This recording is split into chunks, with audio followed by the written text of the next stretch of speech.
Stanford has a 94% rejection rate. 100 people, 94 are walking out with a no. There are no vice presidents at Harvard Business School. Do you want to go to this school, or Right. do you just want the brand name? Everyone has an X factor of some kind. Then the reality is you have to represent yourself that way. You cannot sound like anybody else. Even if you do have the X factor, it's not a guarantee. You have to have the price of entry, which is the ability to do the work. Well, we're here today to talk about the HBS versus GSB X Factor. What does it take to get into arguably the two top business schools in the world? Harvard Business School and the Stanford Graduate School of Business. Sure, you'll need impressive stats, evidence of academic ability, GMAT or GRE scores that are top-notch.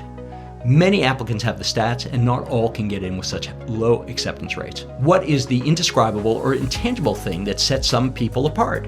Let's call it the X Factor. So, Gavi, what is the X Factor? Well, I think the first thing to realize is that it's an X factor because it's somewhat difficult to pin it down. We often get questions about, here's my profile, will I get in? And the answer is, as Jessica says, if we could tell you that, then we'd probably be lying. That's the truth. But there are certain things that can distinguish you. And I think the first and foremost X factor is differentiation.